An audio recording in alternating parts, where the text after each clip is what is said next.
Welcome to Also Consider This, the podcast where we value nuance, perspective, and knowledge so that we can all be Also clever thinkers. I am the second most famous Alastair on the podcasting scene. And I'm Guo Feng. So, last time round, I think a few episodes ago, I went on holiday. So we had a pre-recorded episode called Also Consume This. Yeah, and I think it's quite a fun format to do. So I think that's why we are coming back again with that format. Yeah, also because somebody else on going holiday. Yeah. So So it's not me. I'm not going on holiday again. So yeah. Anywho, so this time round, we thought, okay, let's try it again because we don't know what's going to happen in the future, so we can't react based on future events. And I think also it's a format that we quite enjoy doing.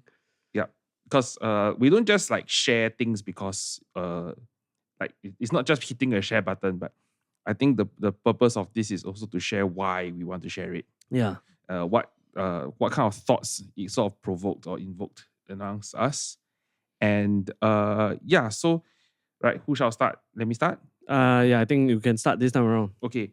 So before I actually say what you should watch or listen to, it's something that sort of got triggered by my recent trip to Melbourne, Australia. Right. So one of the famous landmarks in Melbourne is this the Victoria State Library. So you may have seen the Victoria State Library in pictures before.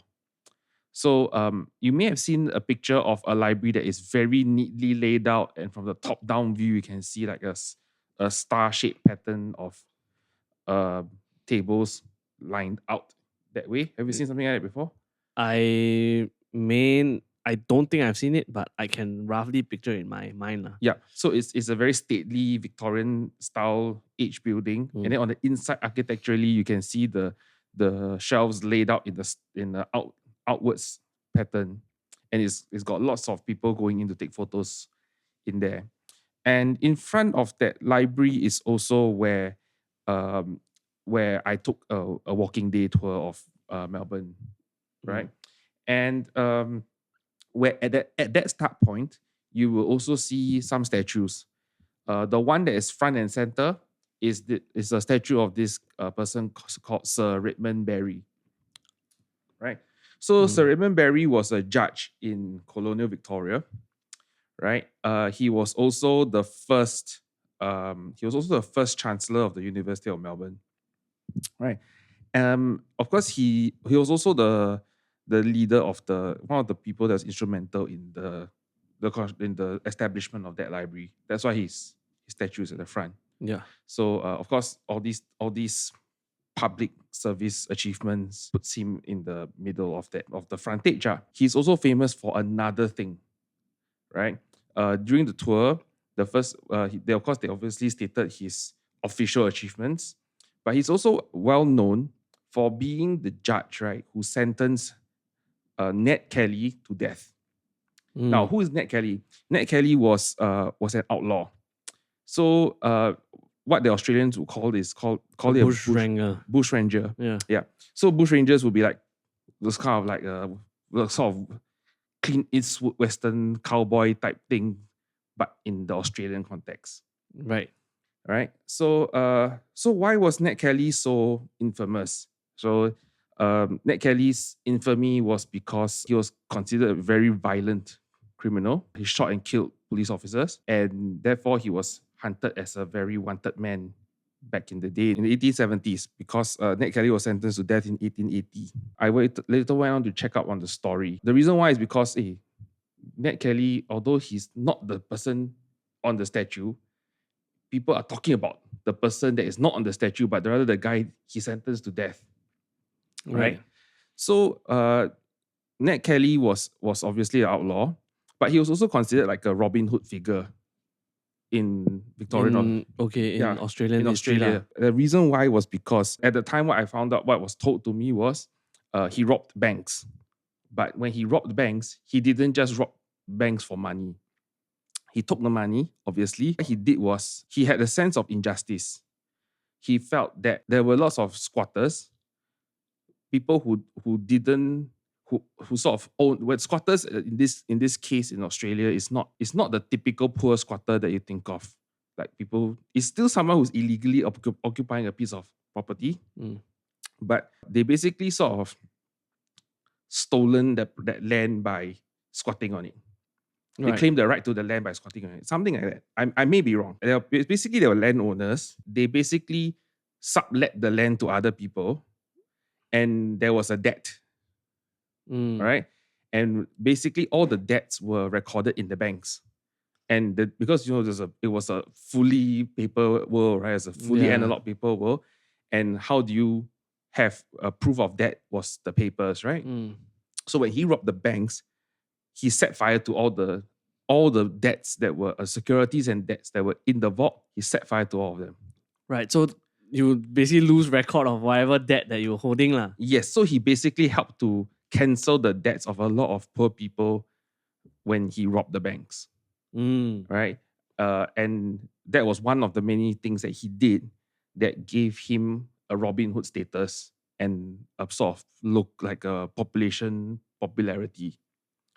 Of course, there were people who were out to hunt him. The police were obviously not his friends. And of course, a lot of his incidences were caused by him facing police injustice. Now, there are so many details of his life, but the key thing that he was infamous for was that when just before he was arrested, he made himself a body of armor. He basically stole like farmers' tools, and he basically reshaped all the metals, right? So all your so he became like a Victorian Iron Man. Yes, the like for example the helmet that he had, right, is literally a bucket head with a slit on it, which is like the Mark 1 Iron Man suit.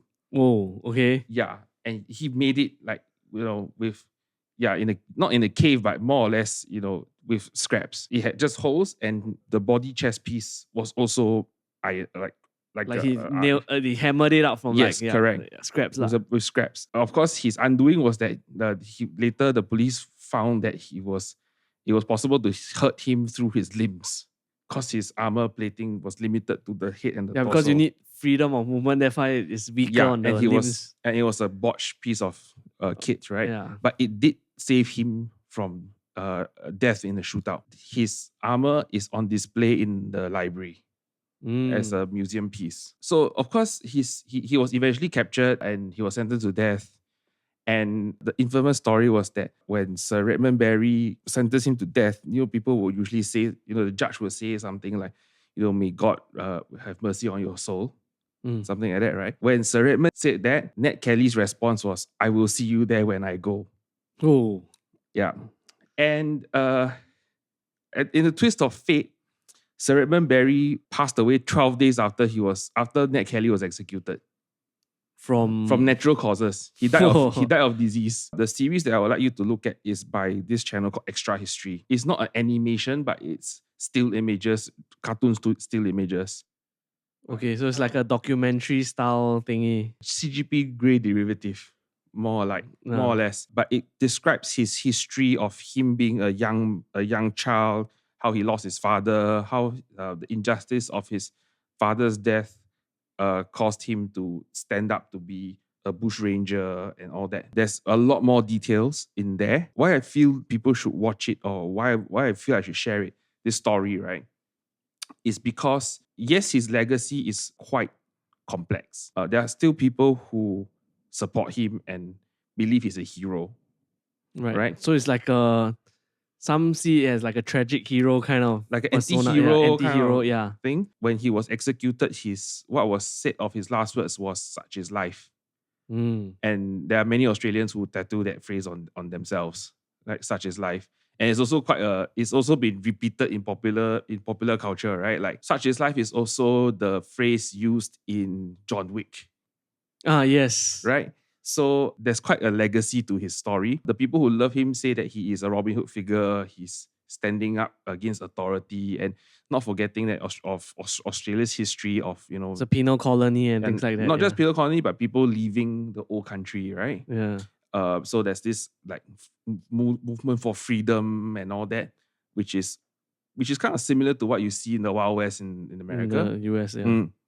So there was one element of that, but it's also that flip side where because if you look at the extra history at the very last episode, it's actually a face-to-face conversation.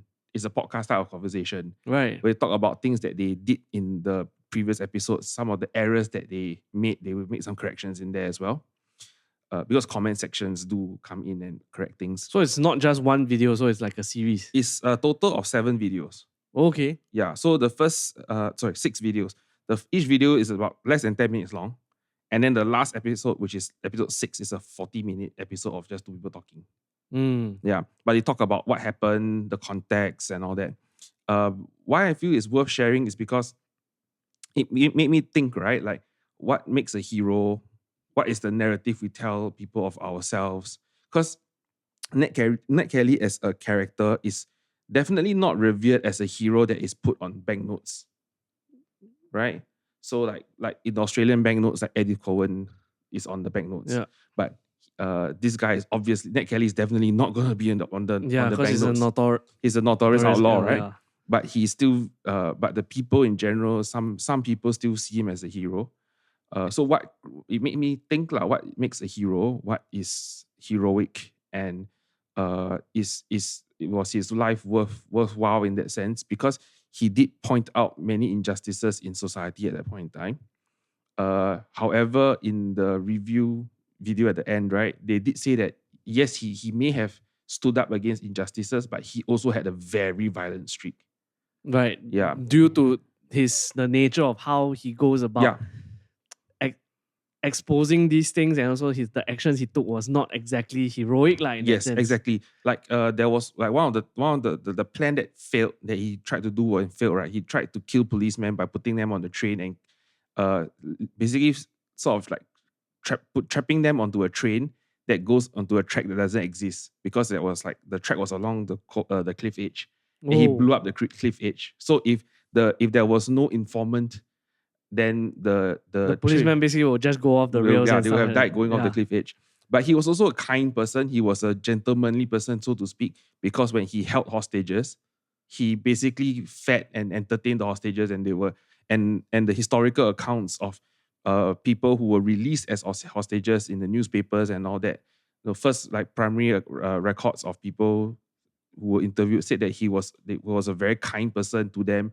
He did not like, so he kept them within the premises of where they were held, but they were not tied up. They were well fed. They were well dressed. They were well treated lah. Yeah. They're not like mistreated and stuff like Correct. that lah. Correct. You know, the pub bill was like they were trapped in the pub and they were fed. You know, so he's like that seems as though there's more layers to him than just, okay, he's just strictly a villain, but there's there's like certain I would say, like, I wouldn't say righteous, but certain good points about him lah. Yes, there were what some people call gentlemanly things about him. Yeah. Right. He was not just a bad guy. Yeah. Right. But neither is he a good guy, because he had a very violent streak. There's a lot of things inside there, like, you know, how his mother was sentenced to hard labor and prison, and of course his sort of personal feud with the police. There are so many details, I can't describe them all. Have a look at the series. The link is in the description. It's well worth your hour or so. So each video is like how long? Less than 10 minutes. The longest one is okay, so it's like quite quick to. It's basically like almost like just an hour long. Yeah, hour and a half, two kind of thing. Correct. 6 parts. I would encourage you to think, like, you know, is he really just a pure villain? Is he just a pure hero? What do we do when we see someone like that? Despite the fact that, you know, the person who sentenced him to death was the one on the statue, but he is the guy that has 3 movies about him. So the first feature motion picture that was ever filmed, right, the first so-called modern movie, right, was about Ned Kelly. Right. Yeah. Then there were, not say remakes, but 2 other movies about him. The guy from Rolling Stones, Mick Jagger, was playing Ned Kelly for one of them. Oh. And then the last movie that was made of Ned Kelly was played by Heath Ledger. Yeah. Okay. So like he's like very ingrained into like Australian folklore and stuff like that. Correct. But not outside of Australia. Yeah. So it's like, but it's to me, it's interesting because there's so many layers to, like, what is the context? Is he really that bad? Is he really that good? You know, things like that. after all, he's still a man that killed people. Right. So yeah, so have a watch and have a think for yourself. Yeah, it's interesting how we view so-called heroes and all that, because it's also how we portray who we think are heroes, And how the narrative is shaped around Yeah, heroic and like should we villains, preserve their houses and stuff like that? Yeah. Yeah. Whoa, okay. Okay. So what do you have next? Going from Australia, then we come back to Singapore. So this is another YouTube channel that I stumbled upon. I think throughout the last part of COVID. So this YouTube channel, he's called tehsiewdai. I think his name is Varick or something like that. Yeah. So tehsiewdai, basically he's a content creator. He's on YouTube and he makes videos about basically he's a transport nerd lah. I think main stuff that he talks about bike commuting a lot, and then he also does like a few videos on like how the Singapore transport system works, and he also does like he have insights into like parallel with like maybe the Dutch or like some other transport systems around the world. I think Brussels was one that he talked about.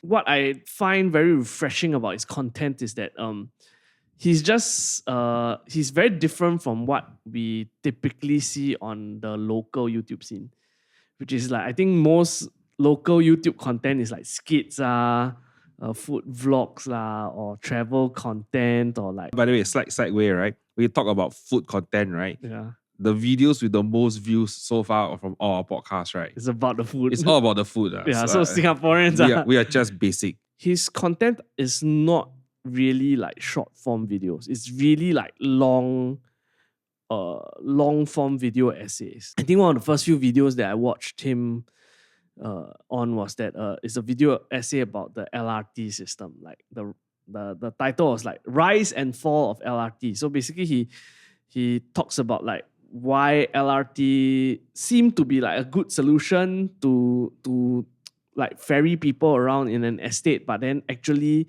in actual fact it's not exactly a very good solution in the end, which is why we only have 3 estates that adopted the system. Yeah. And then what I find interesting about his video is that it's very well researched, number one. And then secondly is that he does a very ground up perspective. So it's almost like a citizen journalism, investigative journalism kind of thing. So, but because typically when we think about like journalism, we will think like CNA, we think like Steve Chia, like the talking point stuff that. So he kind of does it in that way, but he does it in takes like footages from around the neighborhood and stuff like that. Through that, then he tried to make his point which I feel for a local content creator, it's very rare to find content like that. So, which is why it is something that is very interesting and worth supporting in that sense. Yeah, I've seen some of his stuff before. I like it because he does it in a very chill, affable manner. Yeah. Some of it can be quite technical, but at the very least, if let's say you are watching this in an evening, you just want to chill before you go to bed, the style of it is very calming. So it sets you, it doesn't put you in an uptight mood. Yeah. Because what last thing you want to do before you go to bed is like rage bait content, right? Yeah. So this is something that's done in a thoughtful way, chill. And therefore I would recommend this stuff too. And I think ultimately what is very good about his content is that he doesn't just look at it from a problem, outline a problem, then give a solution kind of manner, but he likes to look at things, then he try to look at things at a very systemic point of view. Like what's the system behind it? Why did we have this system at the end? What was it actually trying to solve? So, the originators of the system had this intent. That's why it was like that. But when it's deployed or when it's executed, it didn't come out to be that way. So how can we improve it, or how then can we design our towns better and things like that, which is very insightful and very thought-provoking in a very casual and like what you say, he's very affable. He's not very it's not like trying to provoke you in a critical manner. Like it is just very nice and thoughtful, and then it makes you we never thought of it like, oh, we see things around, but we never thought why it was like designed like that, or people design like that. And I think one of the more recent videos, I think the last one that he released was a few months back, where he talked about the shuttle bus in NTU and how signages were badly designed. So he actually went out to redesign the whole thing. He printed everything in the library. Then he cycled, because he stayed on campus. So he cycled around, then went to replace all the signs and stuff like that, which was quite interesting. How even like his journalism is ground up. Like even he had this initiative to want to like improve the system, which is it's a very positive and very feel good kind of content that I feel is very rare, especially in the local YouTube scene. Mm-hmm. So yeah, you should check it out. So we will also put that his channel link in the description. Before I go on to my next topic, right? I feel that public transport nerds, right, tend to get a lot of negative comments on social media, but genuinely that you can't find a bad egg amongst them. Yeah, they're genuinely nice people. They're very passionate about their interest. They care about it a lot. And they're generally nice people. Can't hate on these people. Yeah. Okay, so my next topic is coffee related. It's a video called Why Single Origin Coffee is So Expensive. Okay, so the premise of this video is that ordinary whole bean coffee that you buy at retail can be about 10 to 20 US dollars per kilo at the wholesale level. You're talking about buying green beans. That means pre-roasted coffee is about 10 to 20 dollars per kilo. But single origin, specialty single origin coffee, right, can be 60 US dollars per kilo or even more. Depends on which farm you're buying from, depends on which country you're buying from, depends on the circumstances and all that. So actually, when you actually come to think of it, the profit margin of selling beans is actually not a lot, right? It's not a lot. It's also, for the farmers, it's actually not a lot also. Yeah. So why is there this disparity, right? So part of the explanation as to why is this cost justified? When you're talking about, say, mass-produced beans, let's take Brazilian beans, for example. Brazil is the biggest producer of coffee. Especially Arabica beans in the world. When they produce Arabica beans, it's really mechanized. The farms are huge. The harvesting of the coffee cherries is done by machine. They go through combine harvesters. They run through the fields and they just pluck out all mechanically pluck out all the and all then the cherries. Basically they are being sold to like all the big brand names. Yes, different brand names and all that. So the reason why it can be this inexpensive is because it's mechanized. So you have less people involved, less human work involved. So you don't have to pay. So there's a whole back end supply chain associated with it. Yes. Whereas if you're talking about a specialty single origin coffee, they zoomed into the story. They talk about this Ethiopian coffee farm. They showed the coffee farm. It's on higher elevation ground. A bit of a nerdery thing here. So coffee has more acidity and more caffeine when it's growing at a lower altitude. So the reason why is because this acidity and the caffeine is a natural born insecticide within the bean, within the cherry. So the higher it is, there's less bugs and stuff and pests. That's why they don't produce as much. So the beans that grow higher tend to produce less of these acids and caffeine because there are less bugs to worry about. Yeah. So natural is more about a natural side of things. Of course, when you grow on higher ground is uneven because it's mountainous, right? Yeah. So you can't really have a harvester. Yes. When they do this particular Ethiopian farm, they had to hire manpower to go through all the trees and go through all the different cherries on the tree and pluck the cherries out. So comparing that with the Brazilian example I gave earlier, was a harvester that does it, right? When a person goes around plucking the cherries, they pick the ones that are ripe. So there's a bunch of 4 or 5 cherries, right? The picker would pick the ripe ones and leave the unripe ones there. So they could be harvested probably a few days later. What does this mean? You get a more consistent output. because the whole batch of cherries that come out are of roughly the same ripeness. Yeah, because it's around the same time. Correct. So of course you need to also take out the bean, the from seed, the cherries. Yeah, the seed from the cherry. So that is also a whole manual process, and then you have to send it to a centralized washing facility. So they show how they wash the coffee. So that's the reason why Ethiopian coffees tend to be washed coffees, because if you don't wash it, if you leave it to ferment, if there's no facility to do it, you basically destroy the batch. Yep. So the process in Ethiopia is wash coffees. They show how the batch is like tracked from the farm. It goes from the farm to the washing point, how they wash it, how they process it, and then how it becomes green beans, right? And then how those green beans end up in a green bean wholesaler in the West, and then how it goes into a roaster, into your cup eventually. The amount of manpower that goes into it, the amount of effort that goes into it, the even in the growing side of things, right? The restricted use of pesticides, because it's a very human process, is also part of the reason why the cost is there. Yeah. So of course, when stuff is good, the customer is willing to pay. Therefore, it justifies a higher price of the beans. It also justifies having more people employed to make this product. The purpose of me recommending you to watch this, why consume this, I feel that people should know what they are paying for. Like not just like blindly buy and then we consume our daily necessities and stuff like that. Yeah, because there's two ends of the spectrum. There are people who they see coffee as a caffeine delivery mechanism, especially older folk in Singapore. The kind, or normies else in different places in the world, right? They see coffee as a brown thing that delivers a shot of caffeine to them. Yeah, like it's a wake up every day. Yeah. Kind of thing. It's justified in the way you can see things the way you want to see them, right?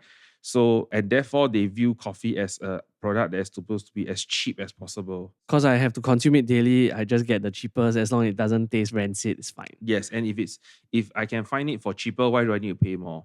So this whole thing about like Luckin versus Starbucks and all that kind of stuff is about price, right? Luckin is competing on price and all that. There is nothing wrong with having cheaper coffee, except unless so long it's ethically sourced. People who are farming coffee are paid a fair amount.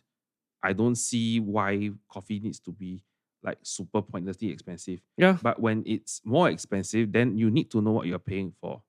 And I think the story, I mean, we are humans. We like to hear a story from ground to tree to bean to cup. I think this story is important. It humanizes a story. Opening a bag that is sourced, you know what you're paying for, and you know what comes into the bag. Tying back to my recent Melbourne trip, right? So 7 Seeds Coffee, they actually have a traceability report. They actually report on where they got their sources from. So basically, trying to show that the farmers are paid a fair amount, that this growing is sustainable, because the trade, the whole supply chain is constantly under threat for the climate, to sustainability of wages. Yeah, so I think it's worth a watch. I can relate to that story. I've not watched the video, but I will definitely check it out. But it reminds me of nylon. If you remember, I'm not sure whether you have Everton Park. Everton Park. I think those who are in the know of the coffee scene in Singapore, most people have went or heard of nylon. Then when I first went to nylon, then you start go through their like what they have, and their beans are very seasonal. So it's like if you buy this bean at this time, then like 2 weeks later you go there and they say, oh sorry, the season's over. We might bring it back next year. Then you go online and you check out, like, because before you go down and go and purchase, they usually encourage you to go online, go to their website, check what's in stock and when are they roasting. They will actually update what's on their website lah. So then on their website you actually can see basically exactly what you outlined just now, which is like, okay, who are the farmers that are doing it? Where is it from? The full traceability. Yeah, basically. Correct. So they actually do that as well. And then that was interesting because they actually then show like pictures of where the farms are and who they are with and things like that. And they actually make trips to source their beans before they actually even sell it here in Singapore. So that is interesting. As a roastery, I think they really go the extra mile. Yeah, I think that matters. So that matters. And then another thing that I was reminded of when you talked about that farm to table kind of idea. There's this other chocolate manufacturer that started in over about 2 decades ago. It's called Tony's Chocolonely. Yeah, so he's a Dutch guy. Yeah, he's a Dutch guy. So he was also, there's also a story behind like the produce that because he found out that a lot of chocolates that they were consuming in Europe were actually not ethically sourced. There's a lot of like, for example, like child exploitation and child stuff like labor that. and stuff like that. Which is why like this whole story about like the story behind our food is actually very, very interesting if you actually think about it. I mean, we don't want to go too deep into like the woke stuff, like but sometimes it's still good to understand where your food comes from and what impacts does it have. Yeah. Because ultimately, at least we are city folk, and as city folk, we tend to be very detached from our food sources. Yeah. We don't see, so therefore we don't really care. But I think when you do care, then actually you know what you're choosing, then you get better quality, or even if you don't get better quality, you get things that are more suitable for yourself. And I think that's important. Yeah. So do check out the video. It's about 16 minutes long. It's by Business Insider. And if you look at the comments, it's all quite positive. Also, people are quite happy about what they love, what they learned. So, last one from you. Mine is back to local flavor again. If you talk about coffee, this guy also talks about coffee on his channel, but he does it in quite a different manner. This other channel is called hongisbored. The only thing that I would preface by saying is that his content is mostly in Mandarin, and then he does it with a mix of like Singlish lah. So Singlish, English, but majority he still introduces a lot of the stuff in Mandarin. hongisbored is started by this guy called Ah Hong. He's a radio DJ, previously of UFM 100.3, so it's a Mandarin radio station. Then I think he has since left the local radio scene, so now he's like freelance, but then he also he basically went into like content creation with his elder sister. Mm-hmm. So then on his channel, basically they try to explore the not very well-known side of Singapore. So they started their channel by doing a series of they call it old mall videos. So old malls that like we might seem to not, most people may have forgotten or they take it for granted that it's there, like Katong Shopping Center lah, Upper Serangoon Shopping Center lah, Balestier Plaza. So that they try to explore all these old malls, and then they try to like feature, what is interesting in that old mall? The food. Every time he will always go to a cafe inside or kopitiam inside, and he'll try the coffee there. Then he'll tell you like, this coffee can drink. This coffee, nutty. This coffee, not my type, but if this one you order the tehsiewdai can. This one must order the full. He will go into detail. Nice. Like the very local flavor kind of stuff. And then I think recently, because the old mall, he started to run out of like the old malls in Singapore. Right? Then he went into like exploring. He also did travel content, and he also started doing like exploring neighborhoods in Singapore, which is what I like about his content. It's not the typical like, this hawker center got nice food. How many stars I'm gonna give? It's not that kind of food review, but rather it's a very down to earth look at things, and it's like basically showing you a side of Singapore that you might have missed out, or because of the hustle and bustle. A lot of times we just like, we don't notice a lot of things. So he decided to do this content to show the side of Singapore that people may not really know. Then sometimes he will like explore around. So he'll go level by level. This one level 1, level 2, level 3, B1. Then he'll go level by level. Then after that, he will see this very interesting shop. Then he'll try to go inside and maybe interview the shop owner, like impromptu kind of thing. Or like he'll go to a very old school like barber. Then he'll like try to tell you the history of this barber shop.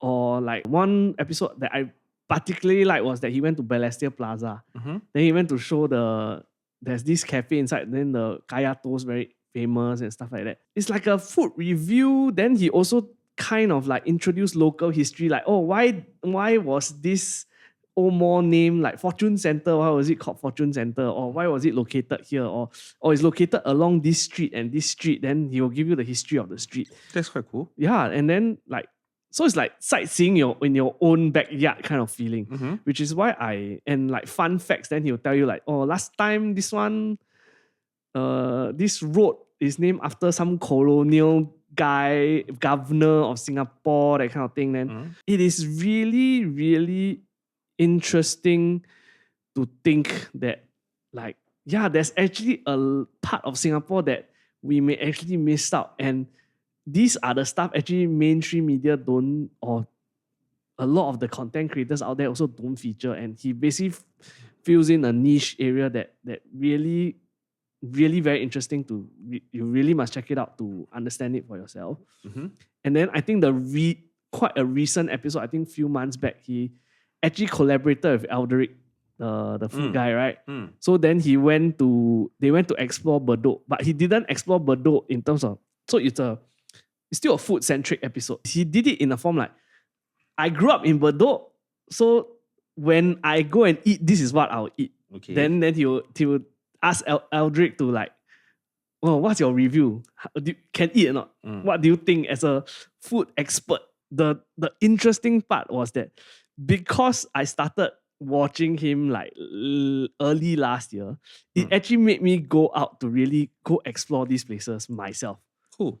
Like, I didn't know about the very nice kaya toast in Balestier, but on one of my days, I actually traveled down there to go and give myself a taste, because that actual cafe also does a very, very wok hei strong Hokkien mee that he also raved about. Oh, okay. Then like, it's not just like it's like a local introducing you.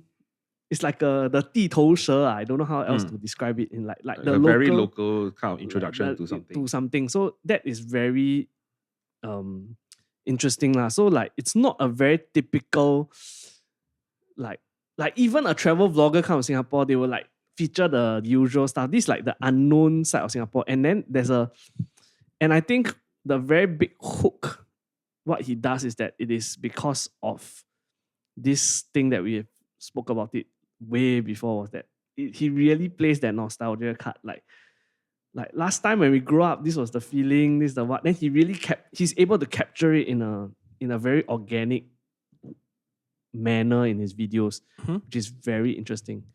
Yeah, I think it sounds like it's worth watching because it's a different take on your neighborhood or on some building that you normally would just drive past, but don't really have the you won't really have the bother to go in and have a look. Yeah. But then there are people who have supported the businesses within these buildings for the longest time, and it's worthwhile to have a check out. Yeah, what they're after. One of the very, very good episodes that I was really glad that he featured it, was that he went to Peace Center before they tore it down. Oh yes. So then that was a very, very good one. Like it like that building, you can no longer visit that anymore. But then he managed to capture that whole, like they walked through the whole building before they tore it down. So it's like, it's a piece of history that we'll never get it back anymore lah. So he managed to capture it in some sense. Yeah. I mean, Peace Center, I do miss Peace Center because City Music was at Peace Center. Yeah. Now City Music is like a shop in a warehouse. Yeah. So would you rather go to City Music at Peace Center, or would you rather go to City Music at the warehouse? I think, if given a choice, I think you would rather not go to the warehouse. The Peace Center still had that feels lah when we went there. Yes. When we first went there last time. Okay. So thanks for sharing. So the link to hongisbored is also going to be in the description. Yeah, it's going to be in the description. Yep. Really check it out. Yeah. So now that you've done hongisbored, I will do our customary last final segment of the show, which is Today I Learned. Right. So I'll start first since you just shared your bit. So I follow this guy on IG. He's called Derpy Millennial. Right. I think I heard of him. It's because I shared it with you. Yeah. So Derpy Millennial likes to talk about all this techie stuff, but in a more producer, content creator perspective. So technology in that sense. Yeah. And I think one of it I shared with you was about why vinyl is not the best sound quality. Yes. Because vinyl is an analog format, right? Yeah. And people then there are people who buy the vinyl records thinking it is the best sounding. It's actually not. The best sounding is most probably going to come from a CD. Yeah. But anyway, So the thing that I learned recently is why your AirPods don't work. Yeah, I mean not just AirPods per se, but your wireless headphones. Yeah, all your earbuds, right? Why when you walk through, you take an MRT and you're just trying to listen to us when you're on the MRT going to work, right? Then suddenly you got drop out. You just get drop out. Then you don't hear the precious words that we are saying, right? So the reason why AirPods struggle to work in this kind of tight spaces is because AirPods use or Bluetooth. Yeah, they use Bluetooth. So now this is a bit technical, but I think it's worth knowing. So if you learn in secondary school, you know that waves are like that, right? Up and down, up and down, up and down. So there's a certain frequency. So the frequency spectrum, the frequency that you see for Bluetooth is called 2.4 gigahertz. It's an open spectrum line in that sense. Yes. So the reason why you have like your old GSM phones don't exist anymore is because they want to cut away that frequency so that they can do it for something else. Yeah. Right? Like your old TV doesn't work anymore because they wanted to free up that frequency for something else. Yep. And 2.4 gigahertz, as you mentioned, is the universally known as the one that is open for all to use kind of thing. So that's the reason why your Wi-Fi at home, the base is 2.4G, right? So actually it's referring to 2.4 gigahertz. But the problem with that is that it gets interfered with very quickly and easily. Because it's short range kind of. It's not just a short range, but because can you imagine both people swinging at the same frequency? But it's just one slightly different from the other. Then you're gonna get confused mixed messages, right? The kind of that analogy I would put it.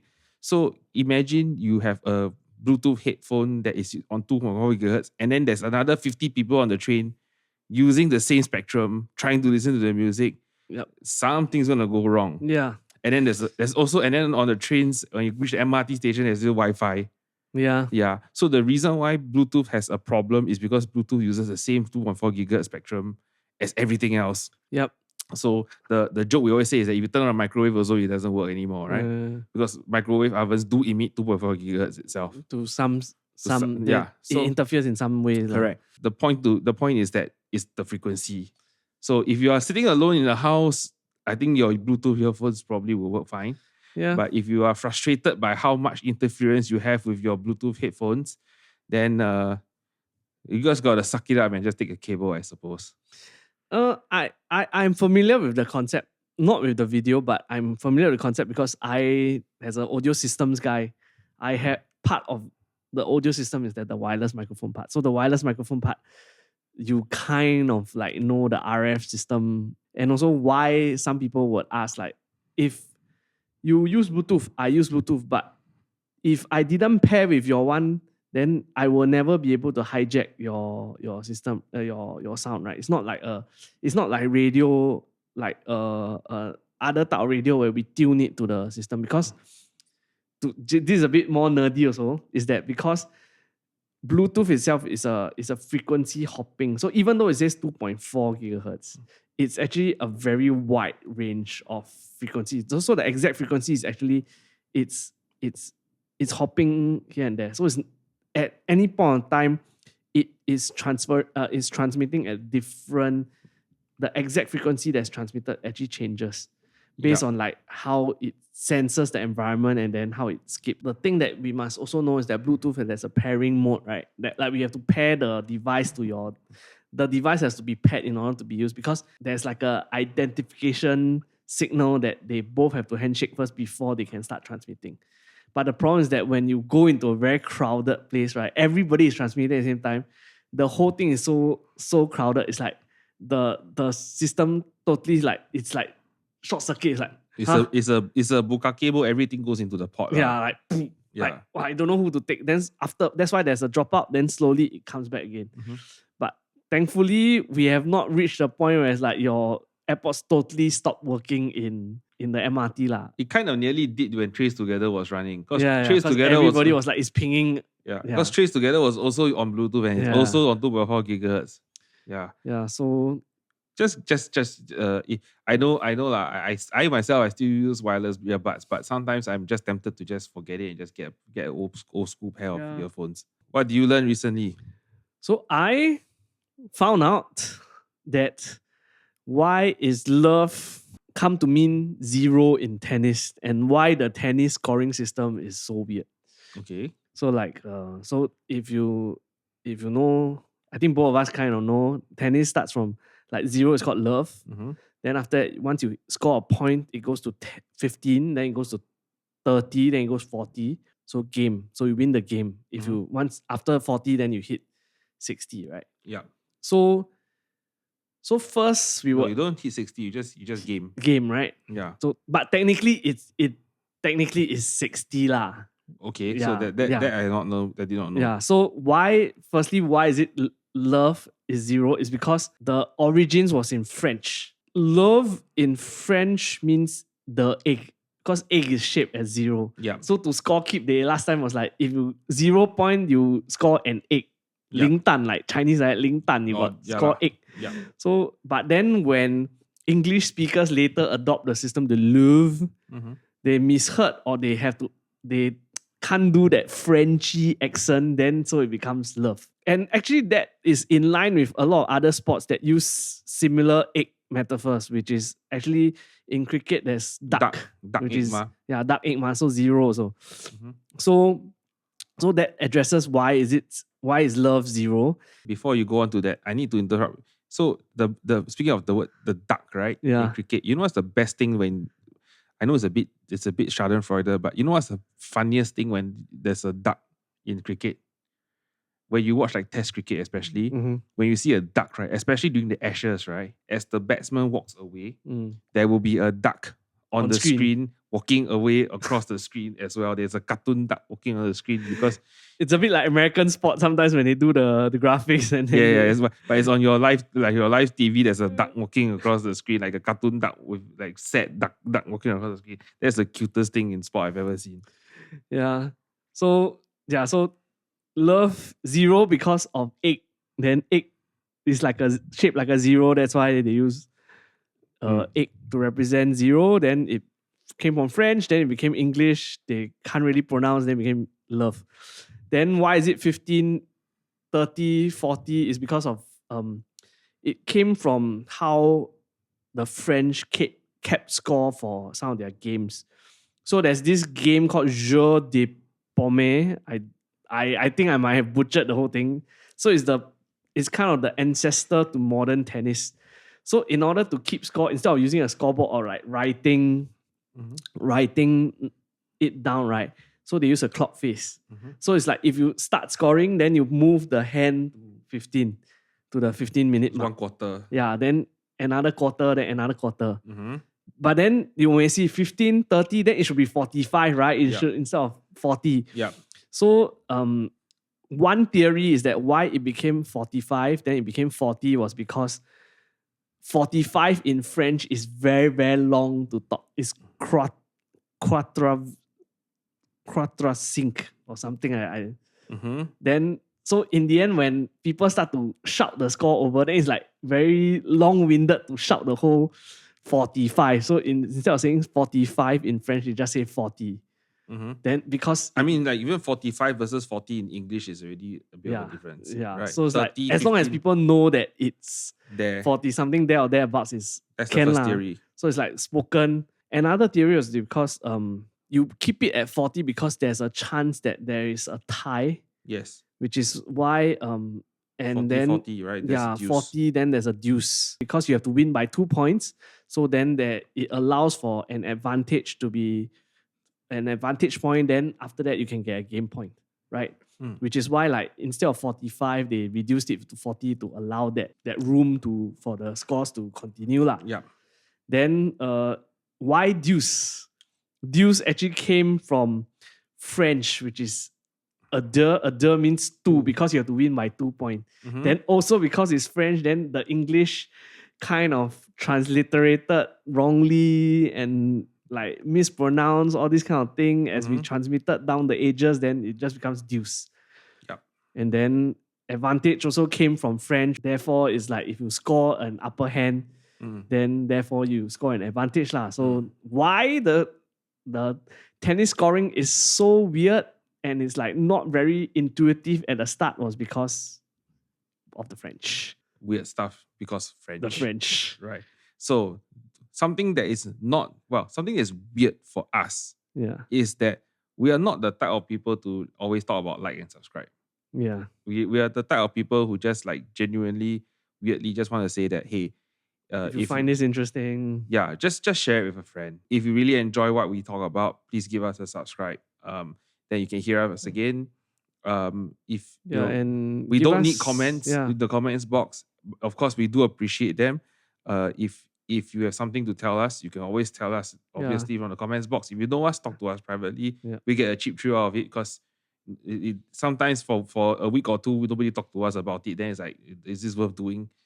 Yeah, and I think we are also trying out this format of like the also consume this because we feel that it is also an avenue for us to share with an audience like what actually makes us tick and what makes us interested about things of the world. Yeah, it's also about because we are fighting a war against brain rot content. Yeah. So it's really about content that made us think. Yeah. Yeah.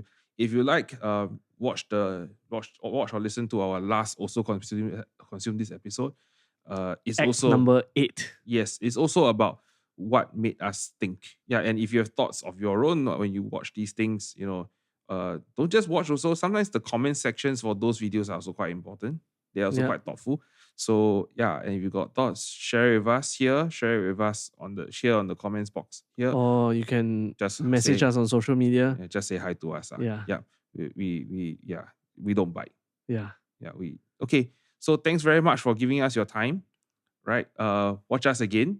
We will be back again in the following week, same time. If there's any changes to the schedule, we will always announce it. So please just expect us on the Monday morning.